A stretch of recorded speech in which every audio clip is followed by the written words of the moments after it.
In the wrestling world, the people are represented by two separate but unequally important groups. The wrestlers and bookers, who literally do all the hard work, and the fans, who endlessly nitpick and overanalyze everything they do. These are their stories.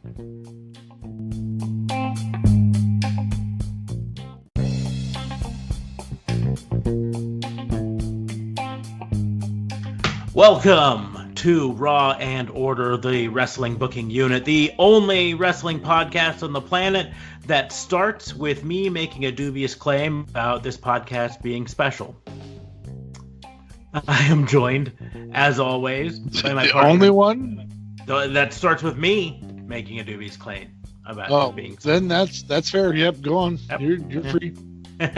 I'm joined, as always, by Assistant District Attorney Erwin Michael Keith Fabe.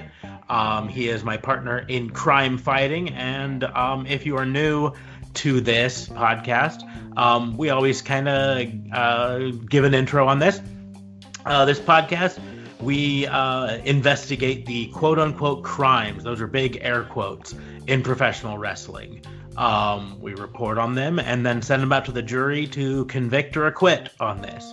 Last week, I went first with crime number one, so this week, we are going to leave it up to D.A. Fabe. D.A. Fabe, what you got?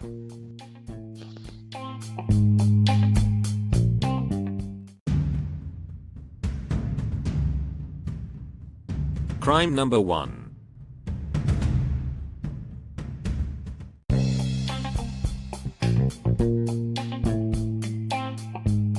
Chat me up about this. All right, so here's the deal. My first one is going to be speeding. Speeding? Speeding. Yep, this is I know it sounds like a misdemeanor, but this is criminal speeding. This is felony speeding from Finn Balor. With the speed at which he flipped that kick last night, that is his speeding, because holy cow, was that a snap. That was fast, it was furious, it was intense, and it was out of nowhere. It was like watching Tokyo Drift, only if it had been good. One might almost say it was in your face. I mean, it was in Gargano's face. Absolutely in Gargano's face. So, yes, speeding is his crime. Either that or excessive acceleration, either one. But this is felony speeding, so I don't even know how fast he had to be going to do that. But it was intense, and that was lightning quick. It was wonderfully quick. For those who don't know, I think Finn Balor might be heel now, and everybody's very happy about it. I am extremely happy about it, but we will get to that later. So, that's a later thing. Great. I thought I had this really great crime that I came up with. Well, no, your crime is still great and still worth discussing, but I'm just saying I'm happy with it, and I'll discuss exactly why a little bit more later. Oh, okay. So yeah, he that's a level of explosion that really you don't get to see too often these days from athletes. You get to see it a lot from luchadors, but not from. I realize Finn might be called a small brawler, but he's still a brawler at best. I mean, maybe a high flyer. You couldn't call him a luchador, but maybe you could call him a high flyer. Yeah, maybe. I don't know. So, yeah, that was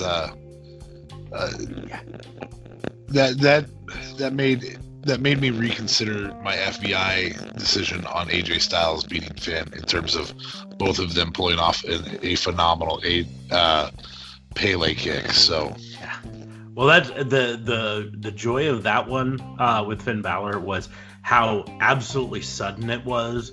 With they didn't build up this tension of him coming out and looking at Gargano funny or them. Are we gonna, he just came out and stood by him and was like, yeah, we're ready to go. We're gonna fight on the same side. And then, nope, I'm gonna kick you in the face.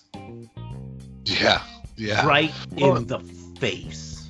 brilliant choice to have him kick Gargano instead of Ciampa too, because Ciampa gets some. I mean, even when Gargano played a heel, he didn't get much heel heat. Like you said it on a previous broadcast, Gargano's probably one of the best pure faces in the industry, and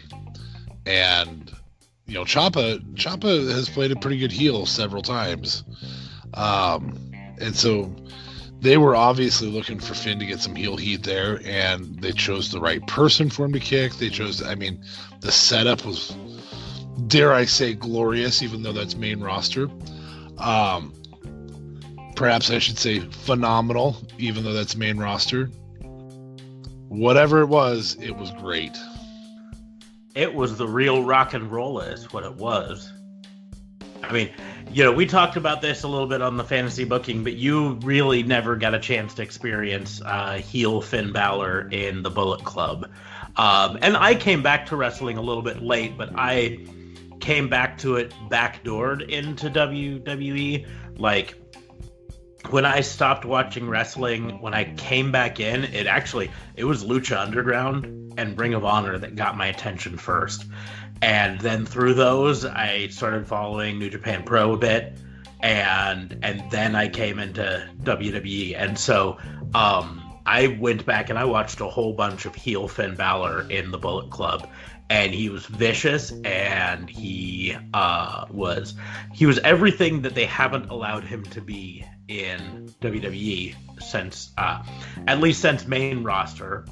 His NXT run, he still wasn't heel, but he was at least allowed to be a little bit more vicious and all that. So I'm excited for that. But like I said, I'll talk about my excitement a little bit later. But sounds good. So because that's a misdemeanor, are you going to co-charge there? Oh yeah. I mean, we're filing every charge we can on it. I mean, it's misdemeanor, but we can throw on. You said speeding, so we can excessive acceleration, illegal turn. Well played. I like that. Failing to signal. So caught in an accident. Yeah. Oh yeah. No. Reckless driving, reckless behavior. That definitely caused an accident on Gargano's face. and after that, he went and then he did that drop kick to Gargano into the barricades that put Gargano through the barricades, like into the third row almost. And then the Impaler DDT on the ramps. I don't think there's a doubt that he turned heel. Yeah. You could maybe argue that he only attacked Gargano, so is he a heel or is he just against Gargano? I don't know. I do know, however, that it was awesome. This is awesome. And so we're adding a charge of awesome to all those other charges. Oh. And I would say hands down guilty is at least. I mean, yeah, I'm throwing the book at this one. I am all in on heel Finn, and I didn't actually mean for that to rhyme, but I will go with it. I am all for it on Prince Devitt. Quite as well, but no. But it's good. It was interesting because they had him face off with the Undisputed Era afterwards, and there was a lot of people who were wondering if he was going to join the Undisputed Era on that. But I don't think he joining him. I think it's better if he creates his own sort of Balor Club stable down in NXT. I mean, we can have two separate heel-ish stables at the same time. And I don't know. Well, and we even talked about that a little bit on FBI. That another another stable does not have to be a good guy stable versus a bad guy stable. You don't have to have WCW versus NWO. You can have NWO Wolfpack versus NWO Hollywood. Exactly. So I agree with that, Crime. I am willing to throw all of my weight behind prosecuting that particular crime of awesomeness, as well as all the misdemeanor traffic violations. So good quality investigation might be in place here. Oh yeah, we're gonna have to watch this very closely over the next many weeks. Not that we weren't going to in the first place, but My initial thoughts when it happened, though, I really thought we were getting another faction. I thought DIY and him. I really thought my predictions were coming true. Yes, this is amazing. But I didn't think we'd ever get that, and we obviously did not. We got something maybe even cooler. Maybe. Do you think Triple H listened to the podcast on Tuesday and decided, well, can't do that now? I would love to say yes, but I am going to say most likely no. No listens in Connecticut this week, huh? Oh, well. Yeah, I doubt it. Unless they've been listening from England. Had a couple.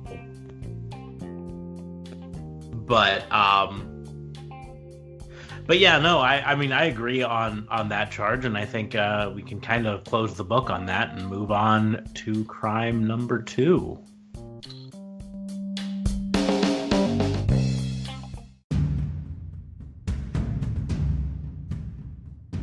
Crime number 2.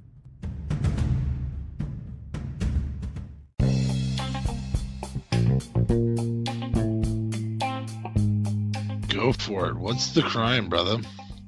Well, actually, before we get to the crime, I do have a little bit of housekeeping to take care of. I've just received a special delivery from the commissioner, whoever he is, and this fellow. Yeah, he's our boss. I just have never met him. But in this special note, DA Fabe, you have been called up to the main roster. However, the anonymous commissioner has decided that your name needs changed. Wait, my name needs changed? Yeah, it's the condition of the call up. So you are now VK Fabe. He's fine with you deciding what the VK stand for. Like Vincent K. Fabe? That sounds good to me. So does this mean I'm not an assistant DA anymore? The note doesn't specifically say whether you're assistant DA or not, so I'm gonna say you're a DA because this is wrestling. You can be whatever you want, right? Yeah. So I don't have to be an ass DA, is what you're saying? Nope, you're just now DA Fabe. DA Vincent K. Fabe. Now, in related news, yeah, it rolls off the tongue a little bit better than before. So the Dame K. Fabe. I mean, no, that rolled off just fine, but the VK Fabe. But in related news, why this is really fitting to happen right there is WWE is being charged with numerous counts of littering based on all of the perfectly good names they are just dropping and throwing away when, they were just fine and didn't need changed at all. So we're talking about Dominic no longer being Dominic and now just being Dijakovic. Mm-hmm. Yeah, instead of being Dominic Dijak, now it's Dominic Dijakovic, which is a dumb change there. You had War Machine come in, and they couldn't be War Machine, which may have been copyright related, trademark related. I'm not sure there. But so then they changed them to the War Raiders, and they were the War Raiders down at NXT, and then they come up to the main roster, and now then they were the Viking Experience, and then they weren't the Viking Experience, they're the Viking Raiders, but their finishing move is the Viking Experience. You're the Viking War Machine Raiders Experience. Yes. So there's that. Of course. In recent times, we've had Chad Gable go from Chad Gable to Shorty Gable, and now to Shorty G. Yeah, now Thug Life, Shorty G. Yeah, but then at one point, Luke Harper and Eric Rowan just became Harper and Rowan. They lost their first names, which was stupid. When Hideo Itami was in NXT and 205 Live, they didn't allow him to use his way cooler name from New Japan, Kenta. Which is way cooler. It was way cooler. And then, of course, the list goes on with all of the NXT name changes that have happened recently. Yeah. So you've got Jordan Miles, who recently was in the breakout tournament, who for a long time wrestled as ACH on the independent scene. You had, I'm trying to think of some of the other ones, that they're just randomly just dropping these perfectly good names. Well, Trevor Lee, it's a perfect example. Trevor Lee was on the indies for a long time. And then he comes to the NXT, and they forced him to change his name to Cameron Grimes, which is just definitely not as good, in my opinion. And then before that, well, it looks so much like Keith Lee. I mean, let's keep the last names together. Yeah, well, they don't look enough like. I was having some fun there. Stop. So yeah, that didn't work there. But we already mentioned Dominik Dijakovic. We had EC3. Yeah, EC3. You were Derek Bateman, then you became. So you're going to allow him to keep EC3 because he can't have Ethan Carter III, but he can have EC3. But you're not going to keep Trevor Lee. Yeah. Or Dominik Dijak. Yeah, and that's the deal. For Dominik Dijak was by far the best name that they just decided to drop for no reason. You had Rachel Ellering, who changed her name to Rachel Evers and then changed it back to Rachel Ellering because, frankly, she's an Ellering and she should use Ellering in her name. But there's so many. We get this a lot with some of the main roster guys. I mean, I'm trying to think of at least one that they've dropped last names recently. There's been several that they've done it with, though. I mean, the biggest one is El Idolo Andrade Cien Almas. Yeah, just became Andrade. Yeah. Tainara Country became Tainara down there. This has been an issue for a long time because remember at one point Tyson Tomko became Tomko. Mm-hmm. I'm beginning to think that they just don't like names. You know what I mean? Like they don't like long names. They're just like get rid of the names. But I don't know. Because I think here's the deal. Like they kept Stone Cold Steve Austin. Mm-hmm. But they moved Hunter Hearst Helmsley to Triple H, which actually was a good move. And then they had to ruin Rocky Maivia by calling him The Rock. Mm-hmm. I don't know if that was really a ruining. No. Well, but here's the deal: is trying to get some cheap heat. that was him making the change instead of. That's true. In all of those situations, that was that way.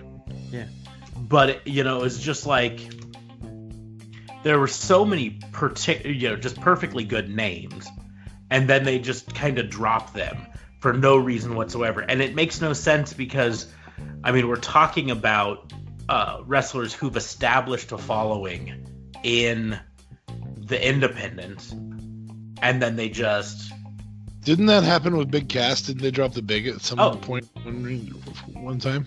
Well, yeah, and they dropped the first part of it because he used to be Cassidy, and they dropped it down to just Cat. Cass. And we already mentioned ACH to Jordan Miles. DJZ is now Joaquin Wild, which is a really wacky, stupid name. Garza Jr., whose real name is Angel Garza Jr., is now just Angel Garza, which, I mean, he specifically wanted to be Garza Jr. because he is the grandson of Humberto Garza and the nephew of Hector Garza and the cousin of Humberto Carrillo. And so having this Garza Jr. actually made a ton of sense for him. But I mean, just even the people who've established like perfectly good followings on the indies that get their name changed for no reason. And the biggest one that comes to my mind right now is Punishment Martinez. Got his name changed to Damian Priest. But he kind of fits it. I mean, there's been a character change there too. Well, but there didn't need to be. There didn't need to be at all. No, and I'll agree with that. There didn't need to be, but in fact, his new character almost has less direction than his old character. You know, his new character, the Archer of Infamy, what does that even mean? You know what I mean? And he comes out and he fires an imaginary bow at the thing. It makes no sense. But Punishment Martinez, it was a very simple sort of character. What does he do? He punishes, right? Yeah. And then the one Marvel. Yeah, the one that got a lot of play this week, because he had a stellar showing on this week's NXT, was Isaiah Swerve Scott, who for a long time wrestled on Major League Wrestling and on the Indies as Shane Strickland, with Swerve still as his nickname. And he had a huge following, and they changed him to Isaiah Scott for no reason other than to separate him from... Well, okay, no, the big reason they changed it is because they don't own a trademark on Shane Strickland, and they can trademark Isaiah Scott, which then holds him to the company, because now if he gets a big following in WWE and he leaves the company, he can't, market himself as that. But that's just... frankly, being... Yeah, but herein lies the issue.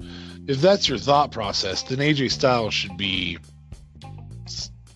Style and Steve or something, I agree. Or, all of these characters who they don't own trademarks on. Because you can't take AJ Styles. Because it existed long before you had it, Mm-hmm. Yeah. Well, and that's the deal. It seems to be the scattershot treatment of this. That they change some people's names, but they don't change other names. Like Samoa Joe got to maintain his name Samoa Joe, and AJ Styles got to maintain his name, but Prince Devitt comes to WWE and has to change his name to Finn Balor, which may arguably be a better name or not, Well, and Cody Rhodes literally can't use his own last name. Mm-hmm.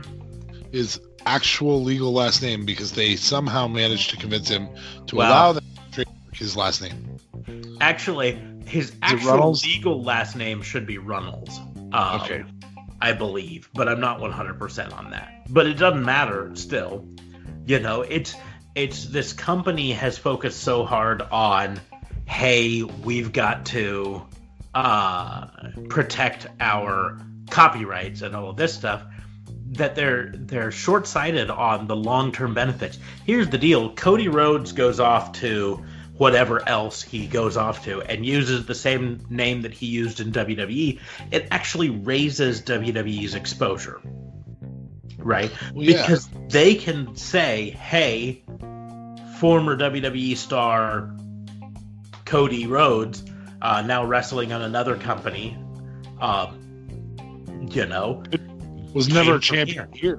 Yeah, he was never a champion here, but he came from here. Come check out where he came from.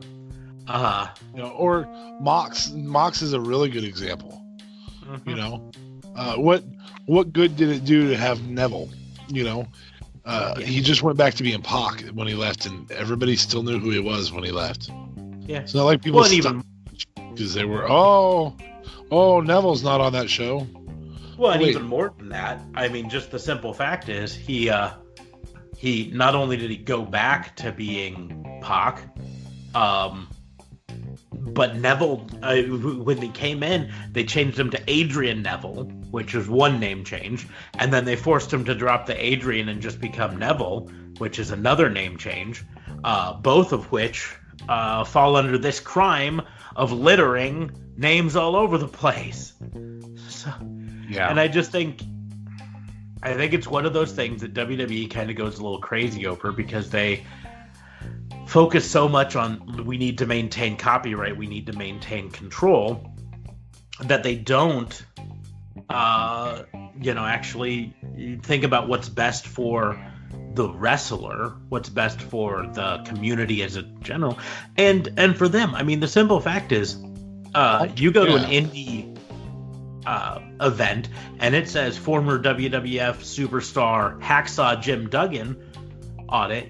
Yeah, they're not going to a WWE show, but they're still going there because of a WWE, WWF superstar. I'm using superstar broadly here, of course. And that raises the WWE's overall exposure, So it's good for them, for these people to be able to use their name outside of WWE. It really would help WWE, but they're so myopic on, we got to have the trademark, we got to have control over this.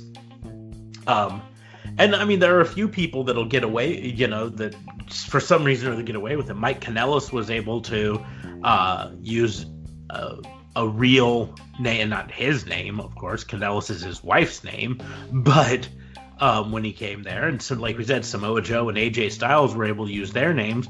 But then you've got other people that for some reason or other you just say no, and it makes no sense on whom. But and it's not just there are a lot of people who might have tuned into NXT because they used to follow Isaiah Scott Shane Strickland on MLW, but they don't know that Isaiah Scott is Shane Strickland. Or maybe they do, but a lot of people I bet don't. I think this would be a great way for them to be like, look, we support the independents. We sign these people and bring them and make them superstars. But instead they force them into weird, stupid gimmicks like Emma. And I think one of the things that is telling about this is how many people. So of the people that have gone from WWE to something else, I wasn't confused about Diesel being Kevin Nash. Like, I knew that was the same dude. And I knew that Scott Hall was Razor Ramon. So even in 96, this didn't work to try and hold those names away. And it didn't work even in the 2000s when Kurt Angle was still Kurt Angle, or vice versa, where it wasn't Kurt Angle and it was, say Abyss or whoever it is. Or today, Jon Moxley. Oh no, who's Jon Moxley? I can't imagine who that is. Well, yeah, it's Dean Ambrose. I mean, but the inverse is, if someone is a fan of an independent wrestler and doesn't necessarily watch WWE for whatever reason, there are a lot of people who don't watch WWE because they don't like their politics, or they don't like this, or it's their product they think is weak or whatever. But by changing the name when they bring Shane Strickland in, or Cameron Grimes from Trevor Lee or whatever, you limit just their knowledge of, hey, we've signed this independent guy. It's really easy to just not know that Cameron Grimes used to be Trevor Lee, and so you don't turn on NXT. Yeah. Well, and imagine, so Orange Cassidy gets signed by WWE, and suddenly you have, lemon pine sol. I don't know what you want to call him, but Oh, they wouldn't know what to do with Orange Cassidy. No, they would totally misuse that character. But so anyway, but no, I mean, just as an example, I mean, here's the deal. That's a dude that has a following.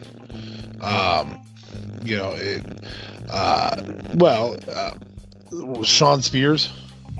Mm-hmm. Oh, he had more of a following as Sean Spears than he did as Ty Dillinger. Nobody was really all that hurt by not having Ty Dillinger there.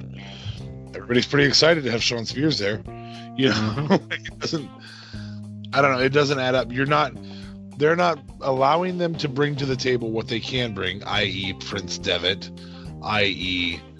some of these others that we have.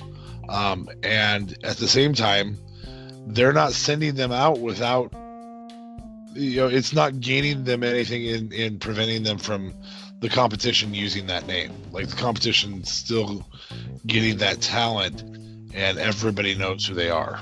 Yeah. Because you've made them big. Like, you're not taking anything away when you take away their name.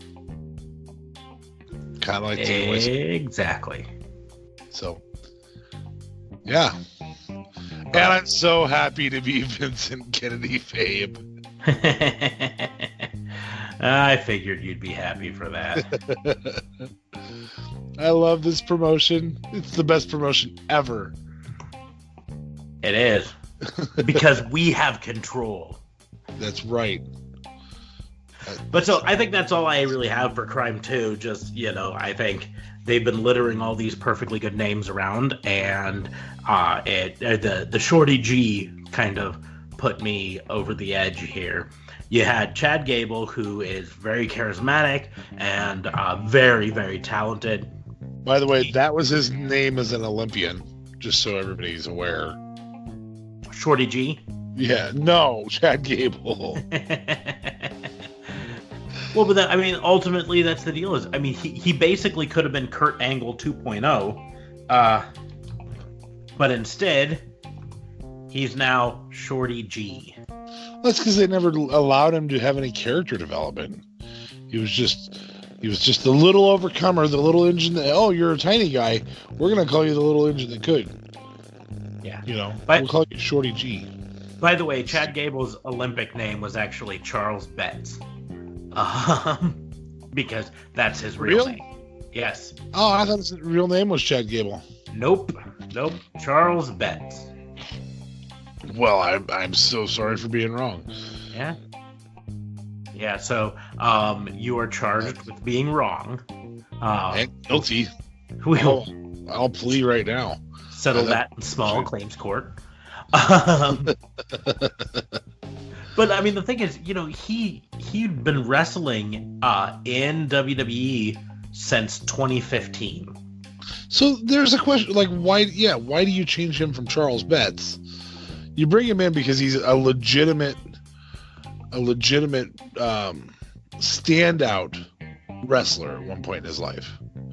Like, he's in the category with Brock and Kurt Angle. He's above the category where say Dolph Ziggler was, which means you can change Dolph Ziggler's name.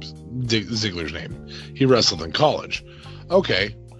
He wasn't like an All-American or anything in college, I don't think. Maybe he was, but he wasn't a well-known champion at Kent State. Like, I know they like to talk about it now, but he's still just Dolph Ziggler, Yeah. So why do you keep those guys' legit names and then get rid of, Charles Betts? Yeah, who knows? I can see Charles Betts. He was an Olympian in 2012, but he didn't really go far in the Olympics. He defeated Jordan Holm 2-0 in the finals of the Olympic trials. He defeated someone in the qualification round, but was eliminated in the next round by a dude from Cuba. So he made it to the Olympics, but he didn't actually do much. And so I can understand changing his name from that. But then in 2015, he debuted at an NXT house show, and then debuted in January 8th on an episode of NXT, losing to Tyler Breeze under the name Chad Gable, which apparently is a nod to an Olympian named Dan Gable. I don't follow Olympic. Yeah, that's right. Well, Dan Gable's probably the greatest wrestler of all time. Yeah, I don't follow Olympic wrestling, so I don't know. But so 2015. Jeez. Dan Gable lost one match ever in his career. Yeah. Not trying to take anything away. I just don't follow. But my point is 2015. 2015. For 4 years, he's wrestled as Chad Gable on WWE. Right? And then they just decide to start him in this stupid thing with Corbin. You're short. Yeah, you're short. Haha, we'll point. And then we'll send Kayla Braxton, who is like 4 inches shorter than him, to come up and make fun of him for being short and ask him stuff. You know, it just makes no sense. Yeah, he's short, but guess what? He could probably wipe the floor with 90% of the legitimate wrestlers on WWE. Like, he is good. And his suplexes are phenomenal. And you make his whole gimmick that he's short. So now he calls himself Shorty G because that's shorter. And it just makes no sense to me. Whole thing's dumb. So I agree with this crime. We will prosecute and send it to the jury. Time for deliberation. Yes. So now we will move on to crime number 3. I'm going to break in here really quickly to talk about our sponsor. I know you've heard me mention Anchor.fm before. It's by far the easiest way to make a podcast. Let me explain really quickly. It's free. You don't have to have any experience in advance to do it. There's creation tools that allow you to record and edit your podcast right from your phone or computer. They're going to distribute your podcast for you so it can be heard on Spotify, Apple Podcasts, many other more, Google Podcasts, pretty much any place you can look for a podcast. And you can even make money from your podcast with no minimum listenership. It is everything you need to make a podcast in one place. So what are you waiting for? Go download the free Anchor app on the App Store or go to anchor.fm to get started.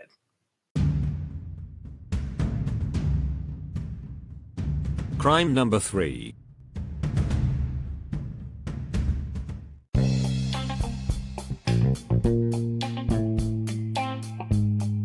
What you got for me?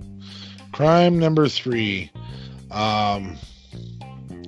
Gosh, I really hadn't put nearly enough thought into this.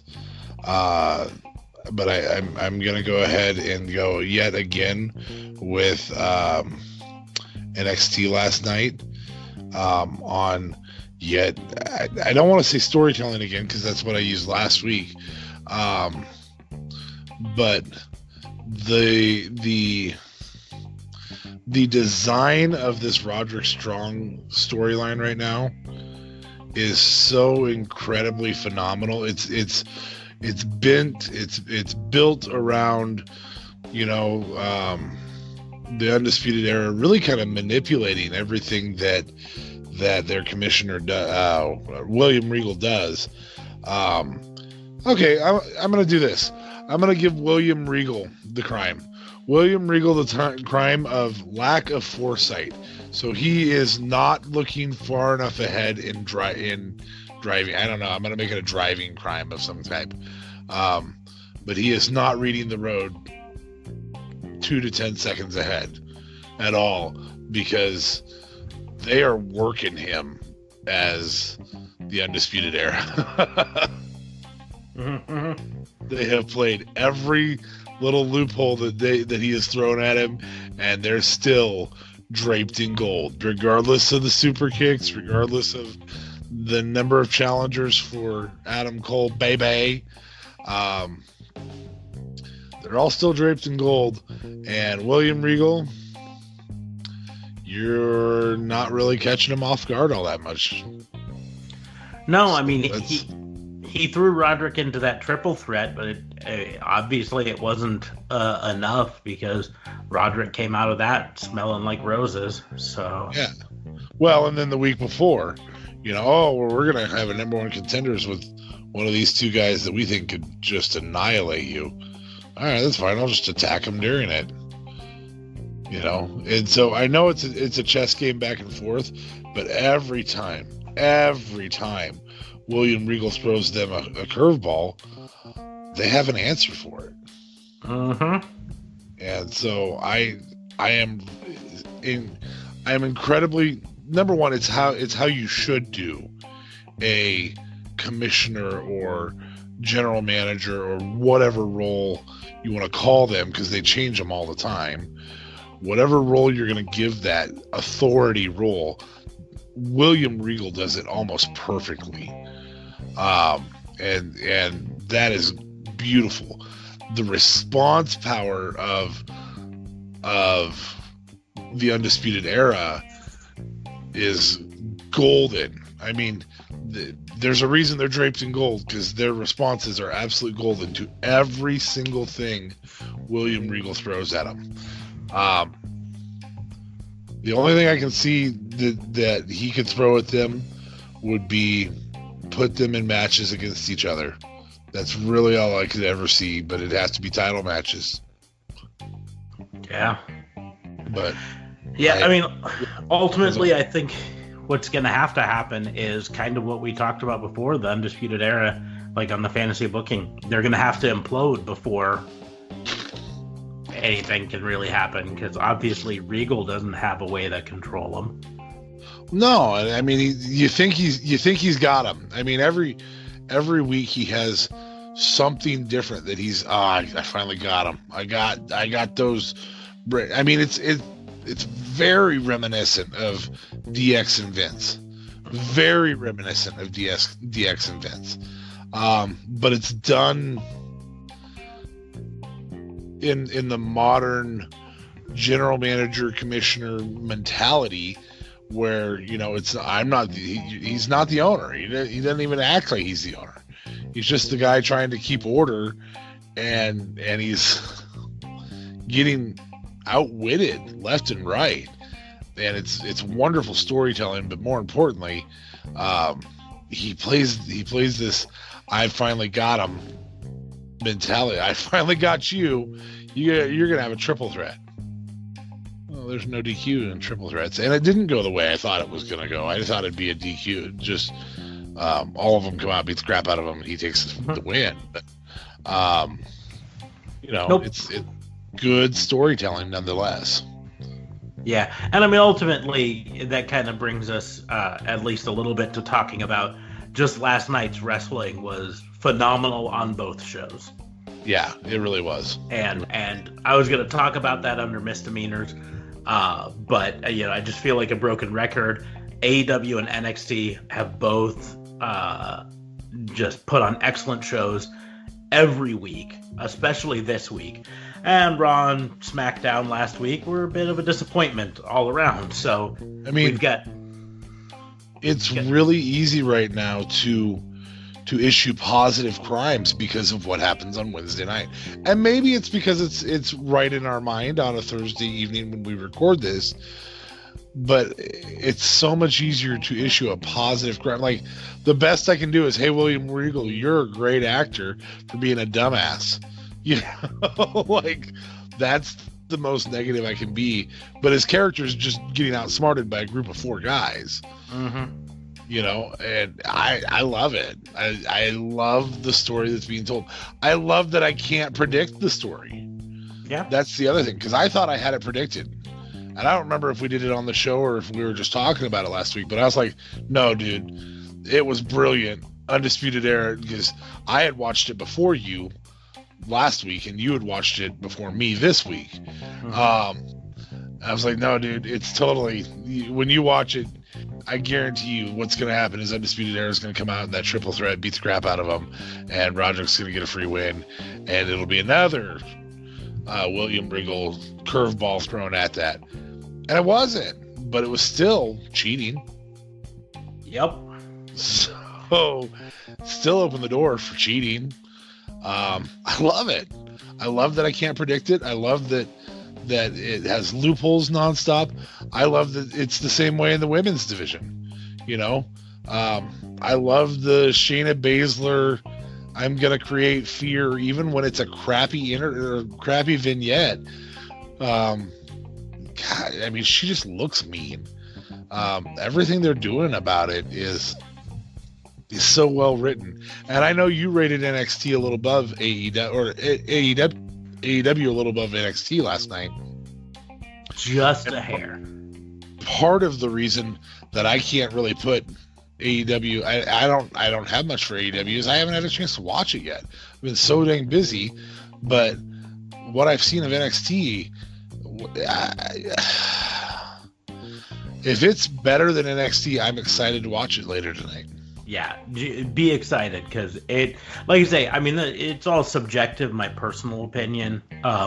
However, I think the best way to put it, Michael Sidgwick on What Culture WWE has been using the phrase emotional heft recently to describe a lot of AEW. And I think that's a very perfect phrase for this, emotional heft. And that's what's been missing in NXT a lot recently, and they started to get it here. But because NXT, we said it the first week of head-to-head. We may have even said it the second week, that NXT has been putting on, in many ways, better wrestling matches. Yeah. But for the most part, they've just been matches. It's just wrestler A wrestles wrestler B, and they either continue or they don't, I mean, Keith Lee versus Dominik Dijakovic has happened like 8 times, 3 of which have been since they've started going head to head, and they're good matches. They're banger matches. You could even say fight forever on them, but it's been more or less the same people wrestling for no discernible reason. It's just like, hey, there's 2 big hosses, let's have them fight. And a perfect example last night, and while I enjoyed the heck out of the match, Angel Garza versus Jack Gallagher was a phenomenal match, but the only reason that they had the match was this is a number 1 contenders match for who gets to face Leo Rush for the NXT Cruiserweight Championship. And so there was no emotional heft to that match other than this is a match for number 1 contender. And it was a great match. I loved it, but it didn't have that emotional heft to it. On the other side, AEW's entire show was based off of things that were happening in reality, in the storyline, I should say. So you had Pac versus John Moxley, which was based off of Pac versus the Pac and John Moxley versus Kenny Omega and from last week, right? Yep, and Adam Page from last week, right? And the fallout of that. And so that had emotional heft to it. You had the tag team semifinals, right? So Lucha Brothers versus Private Party, which didn't have directly heft for that one, but it was still setting up this tournament that had gone on, right? You had SCU versus the Dark Order, right? And so the emotional heft for those 2 matches came with Lucha Brothers winning and SCU winning, leading up to their match next week for the inaugural championships, being these 2 people who have a grudge because Lucha Brothers took Christopher Daniels out last week. Yeah. So you had that emotional heft there. Kenny Omega versus Joey Janela in a sanctioned match this time, where it was Joey Janela coming out to prove that he's not just a blood and guts hardcore wrestler. He can be a real wrestler, and he's out there trying to hang with the best bout machine, arguably the best wrestler in the world, Kenny Omega, and he holds up to it. There's emotional heft to that. Young Bucks versus the Best Friends was maybe the lightest one of those, but it still had like emotion to it because you had the best friends out there being their best friends, but also kind of being heely. You had the Young Bucks out there trying to show why they deserve to be in the tag team tournament, even though they got eliminated in the first round. And then at the end, them accepting the match with Ortiz and Santana. And they did it in such a brilliant way. They didn't give this long WWE style 20-minute long promo afterwards about how Santana and Ortiz, you challenged us for a match at Full Gear. We'll tell you. No, all they did, they grabbed the mic and they said, Santana and Ortiz, we accept. Drop the mic out. That's it. But it had this emotional feel to it. Britt Baker versus Jamie Hayter. And when you do those things, because then the talk becomes about online. What's available on your other resources? What's available on your YouTube channel? What's available on your Facebook channel? What's available on your Snapchat channel? What's available on those other aspects of who you are that built to we accept, rather than vignettes that build to maybe I can catch the part of the match that was exciting that was during a commercial break on YouTube if I go and somebody in the audience filmed it and put it on there. Gosh, I hope that's really available. Like that's what we're getting kind of from main roster WWE. Mm-hmm. We don't get that from NXT though, so. Yeah, well, but like I say, I mean, NXT still, it didn't have this like emotional heft, like I was saying. I mean, you had Britt Baker versus Jamie Hayter, which didn't have really any build except for, as they said as she was making her entrance, Jamie Hayter in Stardom is tag team partners with B. Priestley, who of course has this feud with Britt Baker. So there was an emotional heft to it, even though there was nothing connecting them directly, right? And then this was Britt Baker trying to get a win and show that she deserved to be in that match against Riho for that championship last week. That she didn't end up winning, but she needed to show that she deserved to be there. So every match, and then of course like the Jon Moxley versus Pac, and how it ended, emotional heft to it. And that's where AEW, to me, got the edge. Because while NXT had great matches, Bianca Belair versus Rhea Ripley was phenomenal, there was no, like, aside from these are two people who want to go after Shayna Baszler for the championship, there's no, like, reason for them to fight. They didn't have a blood feud or anything like that. They were just like, we need to fight so that we can show that we can get into the next round. Matt Riddle versus Cameron Grimes. We're just gonna fight for no emotional reason. Phenomenal fight, phenomenal match, still no emotional heft behind it. Well, it's Matt Riddle, and there's no emotion behind Matt Riddle. And I feel about him how you felt about Natty in the past. On a side note, because you just mentioned Bianca Belair, do you remember the character Sindel from Mortal Kombat? A little bit. I didn't play a ton of Mortal Kombat. She had this hair whip thing that she did that spun people. I really want to see Bianca Belair do something with her hair like that. Well, like I mean, catches them by the neck and then they're stuck with it or whatever. She's whipped people with her hair before. Like, no, I want to see it be like a finisher type thing where I'm stuck by her hair that wrapped around my neck. She's done not quite like that, but she's used her hair to help subdue people before. And then, like I say, I mean, she's flat out whipped people, left welts on their back with her hair. She has used it as an offensive weapon multiple times, but never quite Mortal Kombat style. Or just to, put beads in. Use it with beads. Didn't we talk about that recently? Like having a wrestler that would put beads in their hair and just beat somebody with it. I think we might have mentioned it a little bit when New Day And that's right. When Xavier Woods had it. Yeah. He had the Stevie Wonder beads in his hair, and to me it just looked it looked painful. A little painful, yes. Yeah. But on Bianca Belair, because it's so long, there's so much hair there, that would be pretty epic. But so that, I mean, ultimately that's basically all I'm saying, is that for me, AEW barely won because in addition to having phenomenal matches, there was more emotion to me behind them. They're still advancing their story, is what you're saying last night. Well, and not even just advancing their story. I mean, it's just like there's still reason for people to fight other than this is a wrestling show. We're going to have fights happening. Even if it's not like the Britt Baker versus Jessica Hayter match didn't actually advance the Bea Priestley story in any way, right? No. Bea Priestley didn't come out and interfere. They just mentioned it, which made this feel like they had a reason to be fighting instead of just these are two people put together.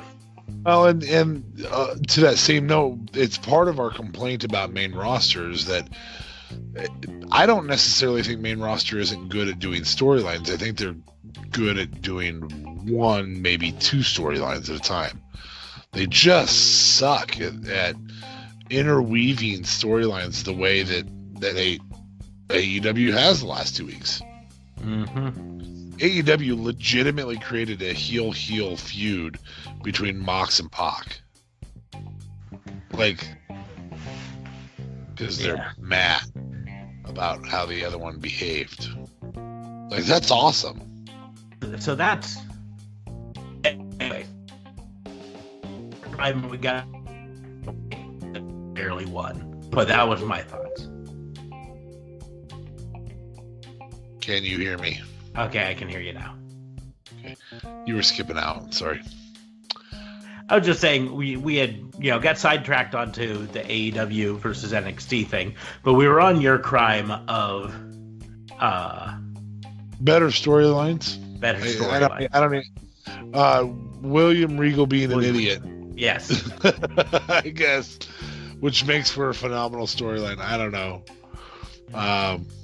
Well, he kind of it's kind of part of his character. He's kind of like the out of touch school marm sort of character. You know what I mean? Even if you think back to the Aleister Black gets attacked by Johnny Gargano line. When that's happening, he gets attacked, and nobody knew that it was Gargano, but he kind of went about it like a little bit of a dunce. But with this, it's like he's well-intended idiot cop. Mm-hmm. Is kind of what it comes across like, and he does it so very well. I could not believe how well he's done it over the last couple weeks. And if I think back to it, it's been that good the whole time. I'll have you know, well-intended idiot cop was my nickname back in the training corps. Oh, well. This is why you do a podcast.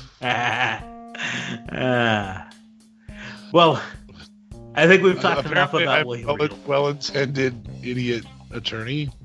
Maybe. Well, we will move on to crime number 4.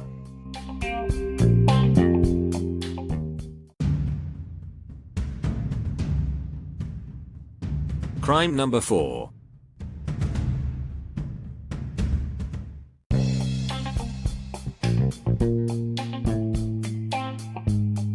In many ways, this is what I kind of alluded to earlier. Crime number 4 is NXT is being charged with showing the WWE how it's done, because all it took was about 30 seconds to do what we have been saying needed to be done for years, turning Finn Balor heel and getting this huge pop. I mean, you saw that, how quickly the crowd... first there was a little bit of stunned silence, but then there was, yeah!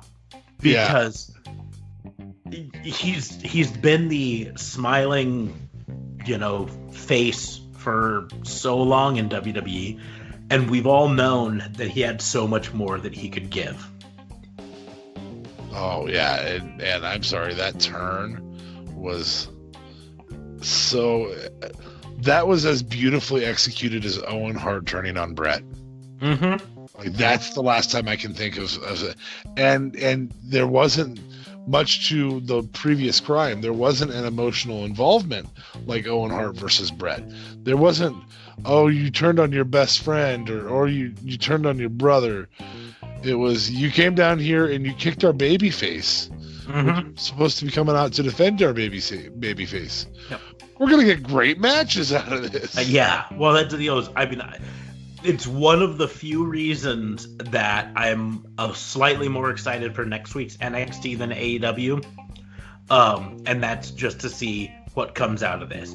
I mean, we know Gargano's going to do something to either confront or at the very least call out Balor. Are we going to have Balor give any sort of explanation? I sure hope not, because WWE loves to have the newly turned heel give the I did this because you wouldn't support me to the fans speech, like Sasha did and Bayley recently did, and pretty much everyone who turns heel does. I would love it, and I think they did even tried it with Becky. I think they've already given us at least enough of a hint. On Twitter, he said, sometimes to move forward, you have to look to your past, and next week, my past becomes my future. And his past was Prince Devitt in New Japan, him realizing that he needed to go back to that. He doesn't need any more explanation. We know why he did this. Now we just need to move on to see these phenomenal matches between Gargano and Balor. Which I'm sure will culminate in a takeover. Well, the other thing is, and that builds for one other aspect to that, and that interview I thought last week built quite a bit for Finn, or for Bray Wyatt. It built for your main roster. Who's the person that made Finn Balor have to reevaluate his past? The Fiend, or reevaluate the path he's on is the Fiend. And so, I don't know if that was intentional or if that was inadvertent, but that's the first thing I thought was, oh wow, they're putting over the Fiend on NXT. That means they know that NXT is one of their better shows to watch in it, and it reaches a different audience. So that was kind of cool too. But yeah, so I mean that was really my thing, and so you beat me to the punch on crime number 4 with your first crime. But it's just, we've been saying this, and not just we, you and I. We've been saying it on our podcast and in private conversations for a long time, but we haven't been the only one. It's been all over the internet that Finn Balor needed to become heel, needed to go back to what made him who he was. For years. I wasn't indicting the crime though of the heel change. I was indicting the crime of how quick the action, that one movement was. It was that impressive to watch him go. I mean, his flip happened faster than Pele's in a real Pele kick. Yeah. Well, and you know, I was just so impressed with it. Hit square on Gargano's face. Gargano didn't have to move to one side. Balor didn't look over his shoulder to make sure Gargano was in a specific spot.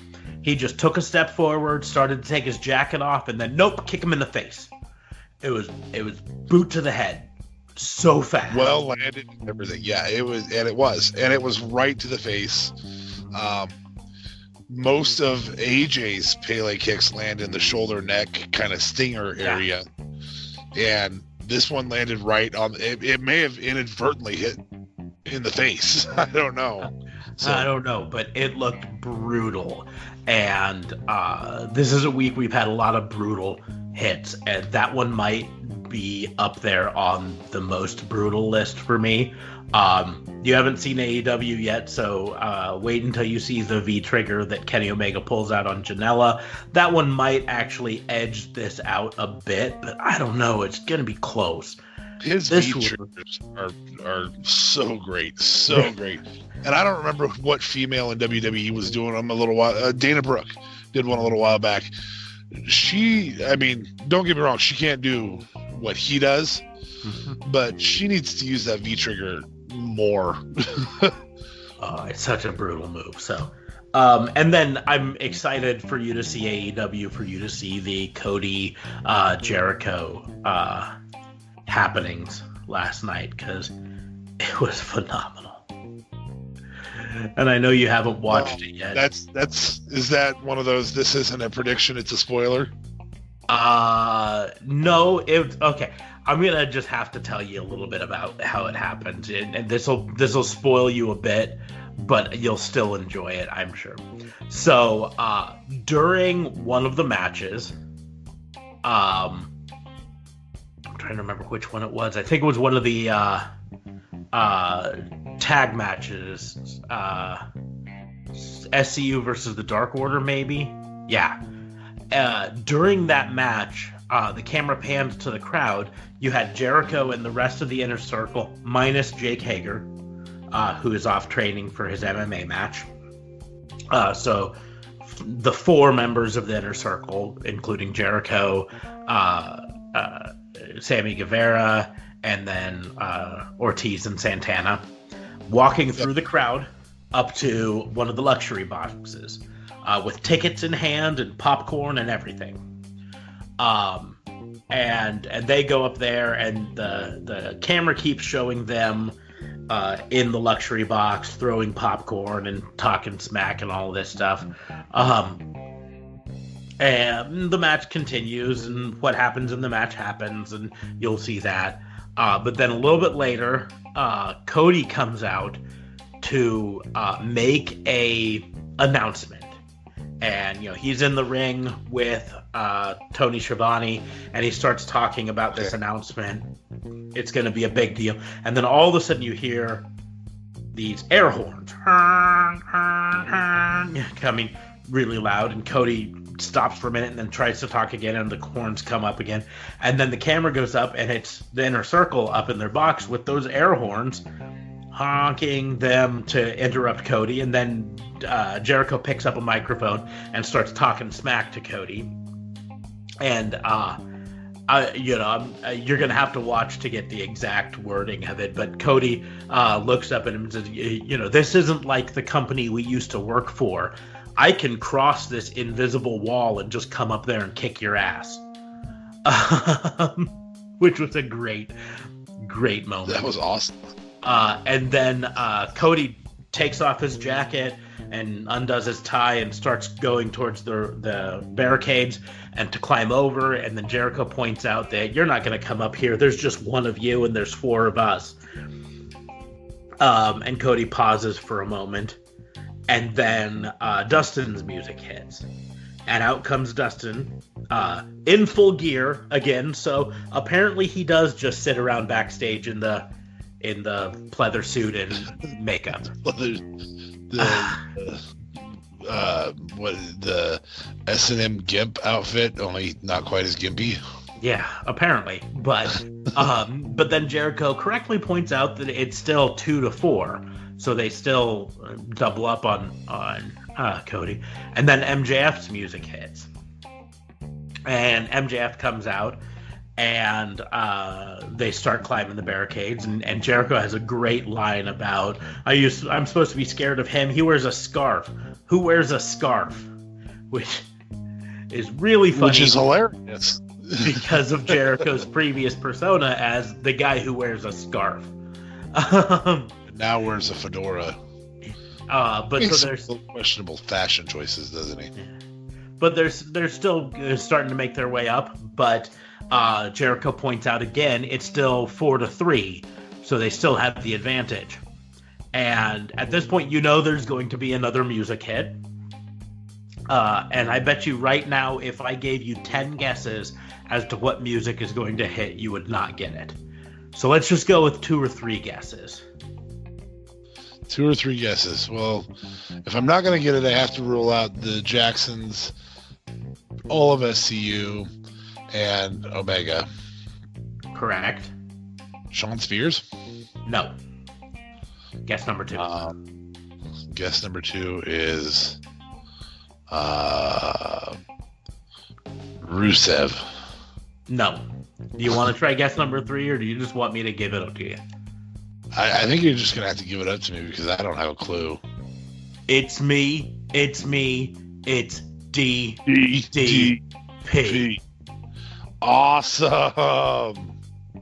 And so he comes out, and in a brilliant moment, he's doing his diamond signal in the sky, and MJF does the diamond signal down low, which if you don't remember Ready to Rumble, they made fun of it that a diamond upside down is a pussy. But anyways, so they go up, go all the way up, and they get to the skybox, and during that time, the entire inner circle goes back into a room in the skybox and shuts the door. The door's got a big glass window on it, and they shut the door, and they're taunting Cody and his friends through the glass, and Cody just looks over at MJF and holds his hand out. MJF takes the scarf off. Cody wraps it around his fist and punches through the glass, and then opens the door, and a fight breaks out. And it was awesome. And at one point, a legit fist fight looking thing. Yeah, legit fist fight, and some wrestling fight, but and then eventually it gets out into the concession area, and Jericho's face gets put into a Dippin' Dots stand, which was pretty funny, and may end up with a Cody Rhodes version of Dippin' Dots coming out at some point. Legitimately through Twitter, they said, "Leave the Dippin' Dots alone, and we'll give you your own flavor." We're thinking Rocky Roads. Yes. But it was a great segment. It really took me back to a lot of the good things from WCW in the day and WWE back before they got stale. So legitimately, they're doing some faction warfare, which we've said is much needed right now. They've got some crossovers to the faction, which we've never really seen. I don't remember ever seeing crossovers to the factions. I also enjoy that the factions are heels and faces. Yep. Like MJF is really a wild card in this setup, being a heel in a face faction. Because he's the heeliest heel in the whole heel world. Except to his bestie. Who he'll give a scarf so you don't cut your hand. We don't want you to cut your hand, fella. Yeah, hey, fella. Wow. Well, I'm excited to watch that. It's unfortunate that so much of our show had to focus on Wednesday night. Really, all of it did, theoretically, if you think most of the name drops are from NXT. Most of the name changes. So, yeah, I'm impressed, but I'm also disappointed that we couldn't find anything good enough to talk about on Raw or SmackDown. Well, I mean, like I said, the biggest thing, like Raw and SmackDown to me were just kind of disappointing. You know, nothing really happened. Well, it's because they're building to a show that a large percentage of fans just aren't that really interested in. And here's the deal: WWE is getting paid well enough. It doesn't matter if the fans are interested in it or not. Yeah. Come next Thursday. I mean, it doesn't. In reality, what if I were WWE, I would do is put on this show for Saudi Arabia. Fine, you're going to take that money. Take that money. Just don't talk about it. Don't pitch it to the American crowds. Put on this big show for Saudi Arabia, but continue, because that's the biggest probably crime of these Saudi Arabia shows, is that they take away build from the stuff that matters to us here in America. You know, like we should be into the build to Survivor Series right now, or at the very least, whatever the late October pay-per-view normally would have been, TLC, I believe. Yeah, whatever it would have been. They canceled it this year for Saudi Arabia. So we should be building towards something that matters right now, but we're not. We should be building feuds for the women right now, but we're not, because we're focusing on the Saudi Arabia show, which isn't going to have any women on it. Yeah. I mean, legitimately, the best build to a women's feud we have right now is between Bayley and some creatable inflatables. Yeah, exactly. And the simple fact is, like, last year at least, they said, oh, we're going to do Saudi Arabia, but we're going to give you a women's only pay-per-view, which was maybe the best pay-per-view of the entire year, arguably. For sure. Yeah, we don't even have Evolution happening this year. Yeah, we don't even have that this year. They're just skipping it entirely. And so... with the roster that they have, which is improved even over last year, and now you have women's titles, women's tag titles to go with it. I'm kind of pumped about this whole Nikki Cross line. I mean, same story, different day with Sasha and Becky. But this Nikki Cross setup was kind of cool, and it's going to lead us somewhere, probably with Cross and Alexa at some point. I'm kind of pumped about it, but you're right. It's fairly silent because they don't want it to take away from the Saudi Arabia show. And quite frankly, the first four is this the fifth one or fourth one? First three or four. So the first three Saudi Arabia shows had so many matches that just made you go, why? Yeah. Well, that didn't make any sense. They trot out these older stars, mostly because the people behind the Saudi Arabia shows in the Saudi Arabian government don't know anything about the modern product, so they just assume, that these old stars will show up. So you trot out Flair, and you trot out Hogan, who I'm sure are getting a ton of money for it, and more power to them, I guess. But, like, like when you have an ailing, aging grandfather, you don't want your memories to be of them now. You want them to be of them then, right? Yeah. And every time I see Hogan and Flair come out, and I could probably live the rest of my life without seeing Hogan again on my TV. But Flair's another, one there that it's just like, every time I see him come out, I don't have like happy memories of Flair anymore. I have these, oh, look at him, he's so old memories now. Yeah, I mean, he cut probably one of the worst promos of his career to set this thing up. Out of order, not really done the way they wanted it to. Had to have Hogan get him back on track. Which just sounded terrible. Had to have Miz get him back on track. You're right. It's watching Flair is like watching your grandpa go through dementia. It's bad. It is. And his promo this week introducing Drew McIntyre as the final member of his team wasn't any better. And no. it just makes me sad, and it doesn't give me these happy feelings that I should get when watching a show like WWE. And SmackDown was much the same. And I mean, in the end, NXT and AEW are showing them how it's done. And yeah, they're not getting the number of people that Raw and SmackDown are getting, but SmackDown is on Fox. It is literally on antenna in every home in the United States. Yeah. Right? So it gets 5 million viewers or 3 million viewers like last week. That's huge ratings for WWE, but that's small potatoes for Fox, right? Yeah. But USA Network expectation is 3 million viewers a week out of that. Yeah. That's huge compared to every other show, but it's also the most available. Yeah. In the weakest night on television. But that's the deal. It's literally 300 plus million households, 300 plus million people in America, and it's in every one of those households, right? Whereas USA Network and TNT both are in households of about a quarter of the people in America or really, less. Is it that low? Like I said, I think I looked. USA Network says because they're both on cable, which means if you don't pay for cable, you don't get them at all, right? Yeah, but they're also available on streaming service. Like I get them through a streaming service. You do get them through streaming services, which goes up, but the amount of people who subscribe to streaming services like us is still small beans compared to cable.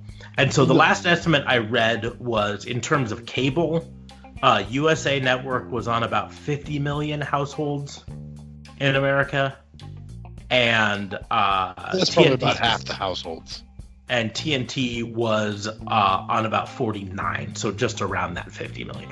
But it's still, it's probably about a third of the households if we, think that there's about 3 people average in most households. 350 million people in the U.S. Okay, fair enough. Yeah. So, but it's still, it's one of those where you're just like, really, Fox and these are going to have higher numbers because of just how many more households they're in. And then Raw has been on USA Network on Monday nights for 30 years almost. It's become a tradition there. But Wednesday nights are not a typical wrestling night, or haven't been. So for AEW to get 1 million people and NXT to get 750,000 people, that's big numbers, really, for those days. Against a more competitive night, like we said, on those nights there's several reality shows. In fact, the number one reality show in the country is on Fox that very night. What's the Masked Singer or whatever? Yeah. And I've never watched it. I'm not trying to dog on the show or not, but I'm saying that it takes, like, they're competing with the number one reality show in the country, and reality TV gets a lot of coverage right now. Whereas Fox is going up against, do they still have TGIF? No, not really.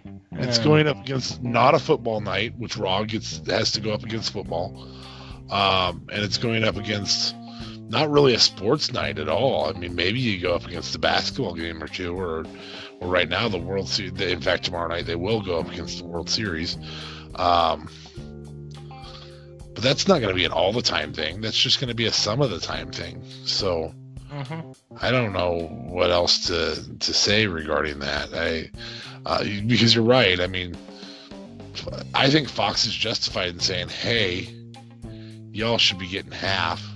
I mean, you should be doubling up pretty easily on Wednesday's total wrestling watch, because you've got a larger audience and you've got this and you've got that." And so, yeah, I don't disagree with that in the least. And I would say SmackDown, the last 2 episodes that weren't last night, SmackDown put on a better show than Raw.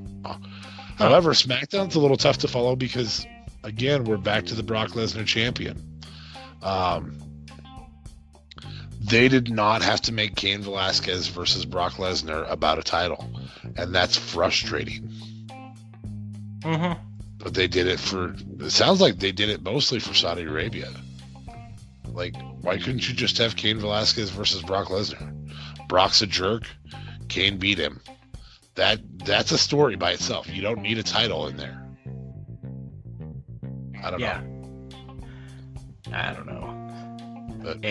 But that's the deal. It's like, I mean, we've said before, Wednesday nights is by far the best night in wrestling. Right now, currently.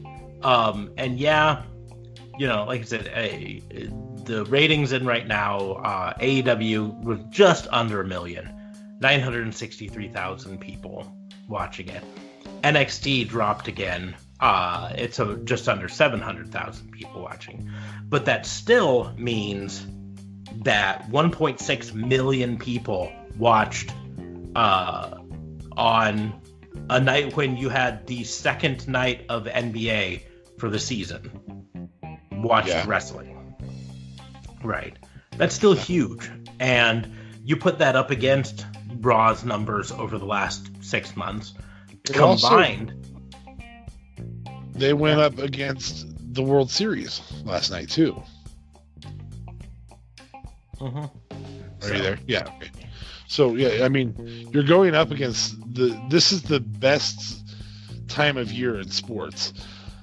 in terms of what's getting played. You're getting the very beginning of the NBA season. You're getting the very beginning of the hockey season.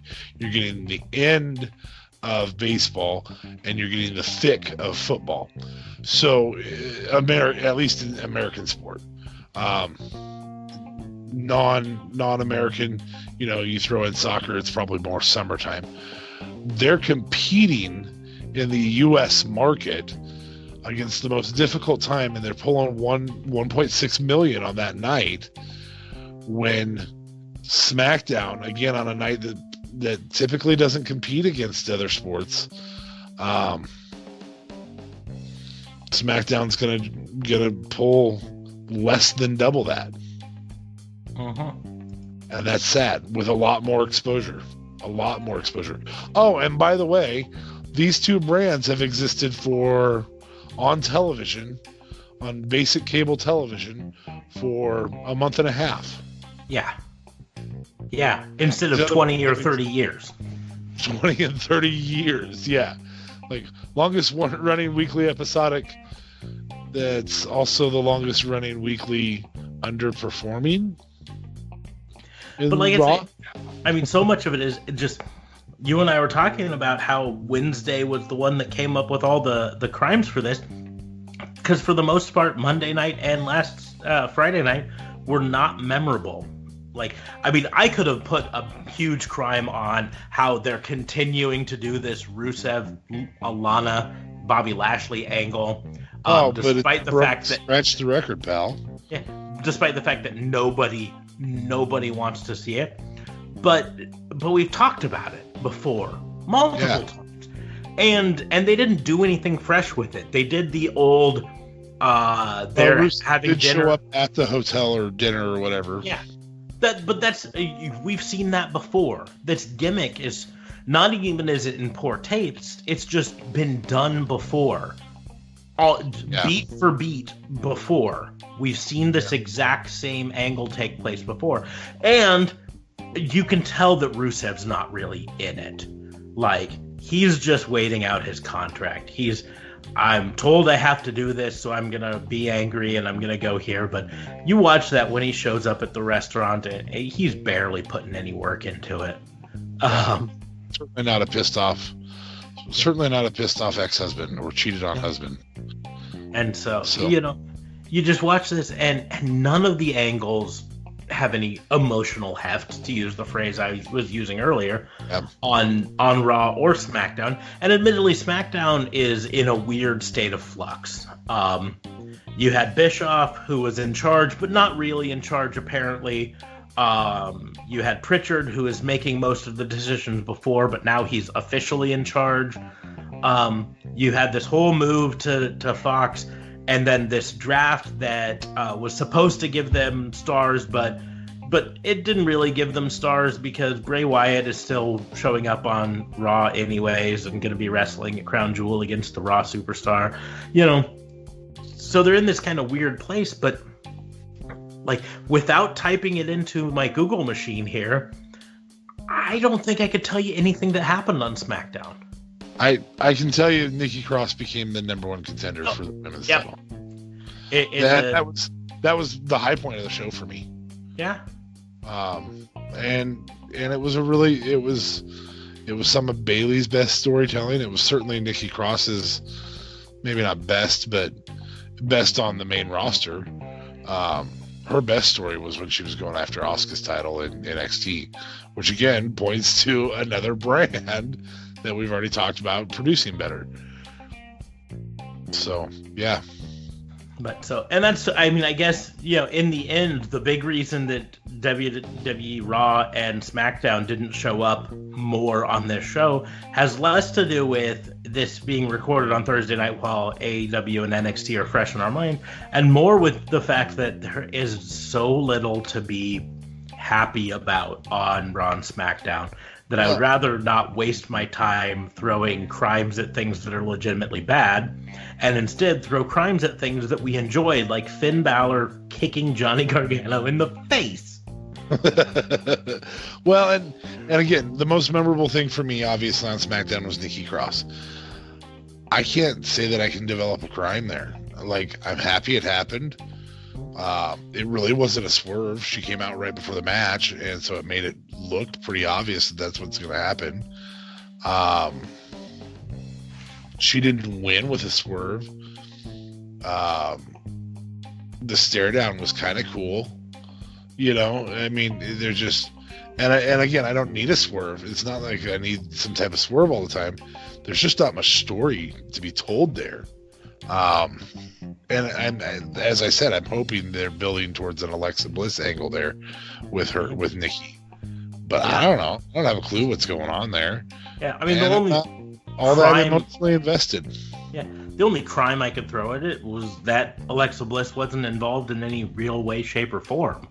Like, it would have She didn't even come out and hug Nikki. Yeah, it would have made sense for her to be at ringside rooting on her best friend Nikki at the very least. But that's a nitpicky little crime, and it really doesn't matter.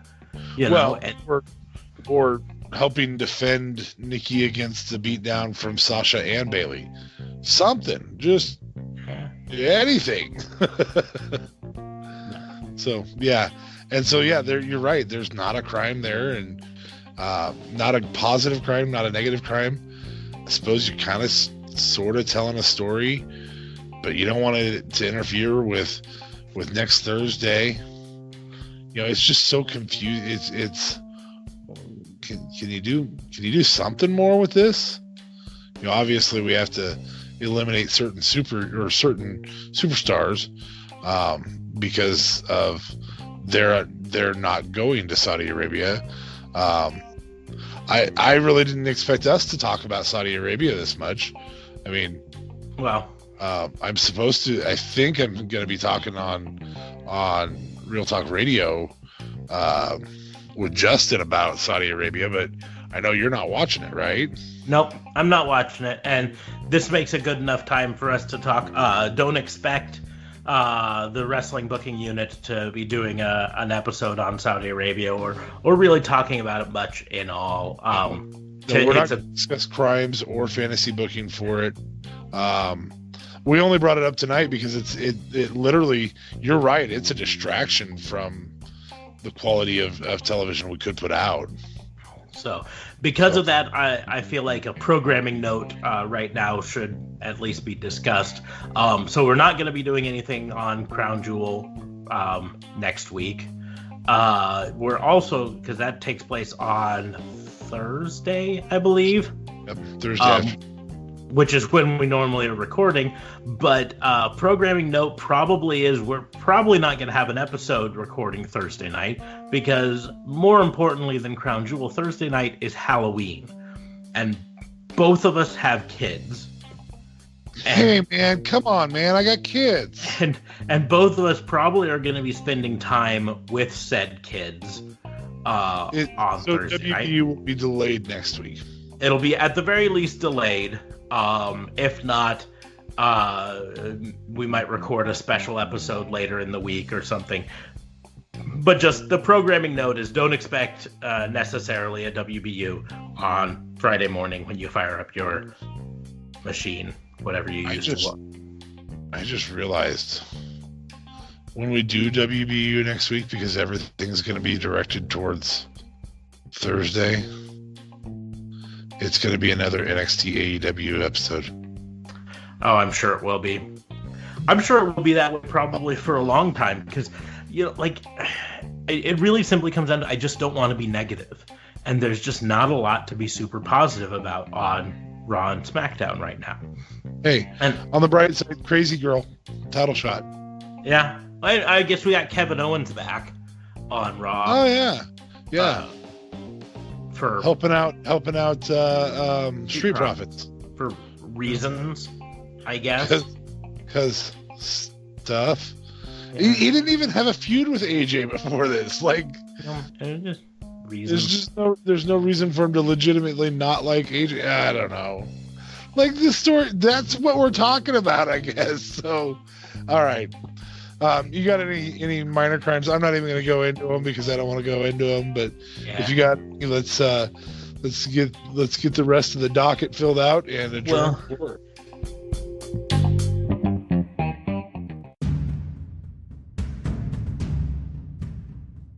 Misdemeanors and miscellaneous.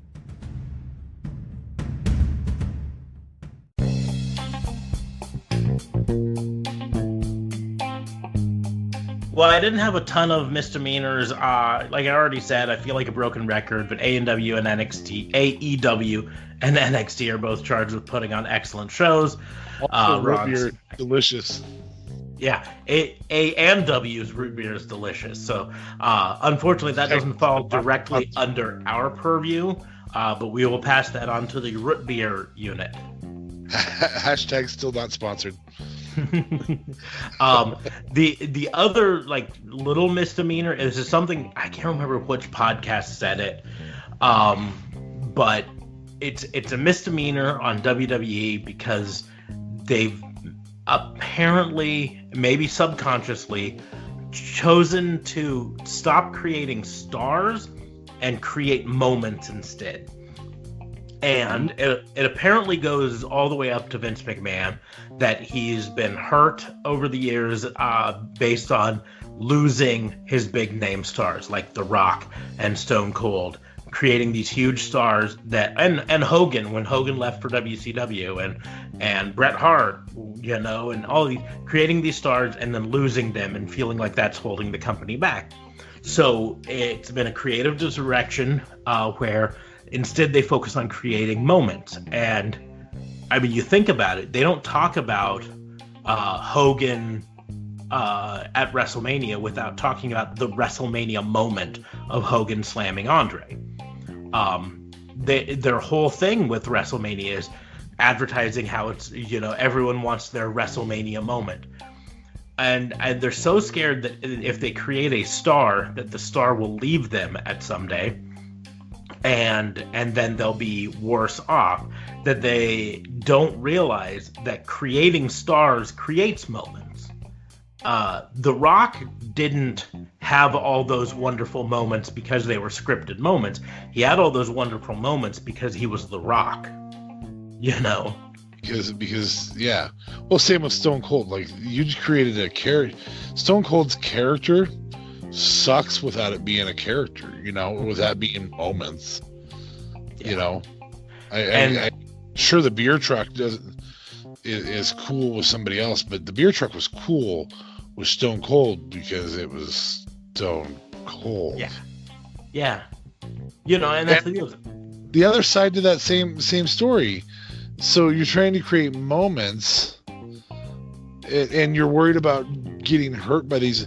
What hurts you? The only reasonable one that you can say did not elevate you, that actually caused you some damage in their leaving, the only one is Hogan. Mm-hmm. Well, I mean, because damage comes with the ratings lull that happens after they leave. But the only one that works is Stone Cold. You can't, or is Hogan. Stone Cold just left wrestling. It's not like he went somewhere else. No. He was injured. He had neck injuries. It was time to hang it up. The Rock went to movies. Most of which made you money for. Yeah, I agree. I do understand kind of where they're coming from. I mean, if you look at from the Attitude Era to the Ruthless Aggression Era and the fall off in ratings there, and then the fall off in ratings after Cena left recently, you can correlate, hey, these superstars, we make them celebrities, we make them superstars, and then they leave to go do something else, whether it's wrestling or whether it's movies or whatever, and we see a drop in ratings because we no longer have this superstar. So the logic that they've jumped to, instead of let's create more superstars so we don't have that drop, is instead let's not create superstars at all, let's create these moments. So because moments can't ever leave you. Doesn't matter where Hogan goes, that WrestleMania moment of him slamming Andre is always there. It doesn't matter what happens to Stone Cold, the beer truck moment is always there. It doesn't matter whatever happened to Carmella, right? But her winning a big match at WrestleMania, or Becky's WrestleMania moment from this last year, will always be there. So, and that in many ways, that's part of what stopped them from getting behind Becky Lynch in the beginning, was because she was becoming a star, not a moment. She had the moment, like the pre-Survivor Series, almost exactly 1 year ago. Yeah. Broken face. Broken face, standing up there, holding her arms out, bleeding from her face, saying, "Come on!" That was a great moment. But it was based on them trying so hard not to create a star, just to create moments. And we've had private conversations before about that's what WWE is missing the most right now, is they don't have any stars. Well, and everybody they see as a star, i.e. Brock Lesnar, Ronda Rousey, and all that, fans aren't behind as a star. No. You know, at the end of the day, I will flat out say Baron Corbin is a heel star. I enjoy hating Baron Corbin. Well, I mean, to use AEW as an example, you watch Kenny Omega walk to the ring, he's a star. Yes. Right? Cody Rhodes is a star. And these are people who made themselves stars on the independent circuit, made themselves stars after leaving WWE in Cody's word.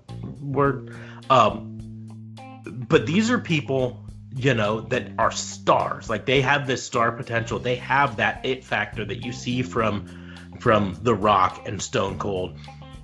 And you know, to use The Rock and Stone Cold as examples, both of those people specifically became stars not because of WWE, but almost in spite of WWE, right? Stone Cold had to go off to ECW to create this Stone Cold gimmick.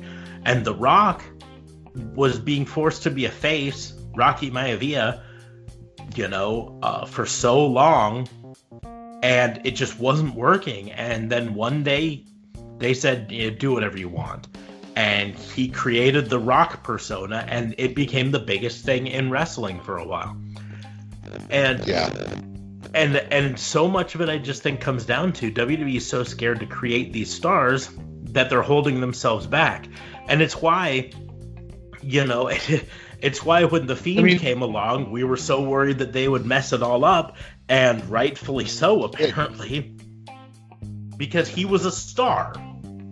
And they didn't create him. He created himself. Really, not Bray, not necessarily The Fiend, not the guy in the matches.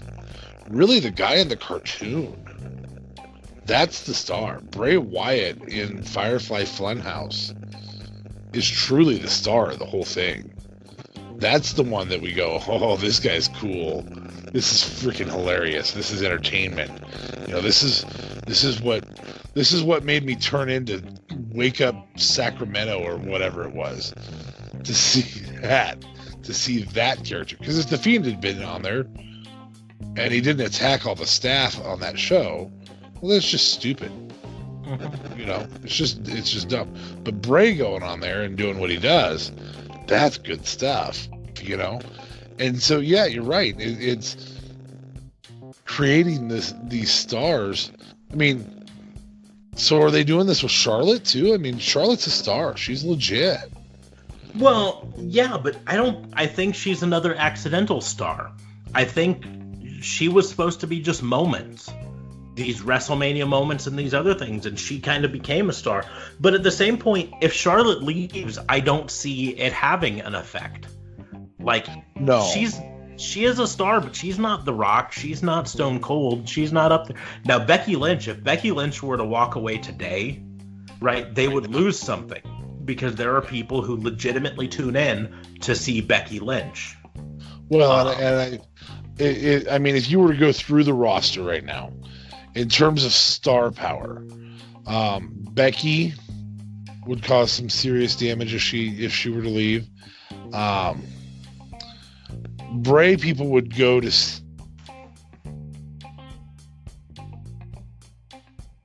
I think I lost you. Well, it looks like I lost D.A. Fabe here.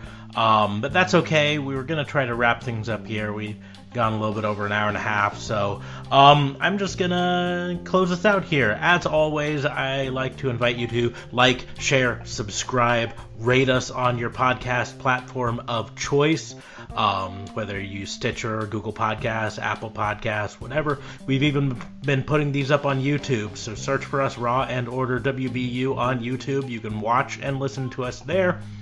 You can follow me on Twitter at Raw and Order WBU. You can follow DA Fabe at whatever his new Twitter handle will be since his promotion.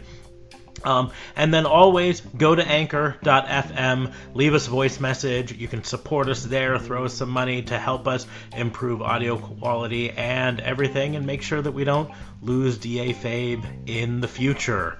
But for now, the wrestling booking unit is going to adjourn. Case closed until next time.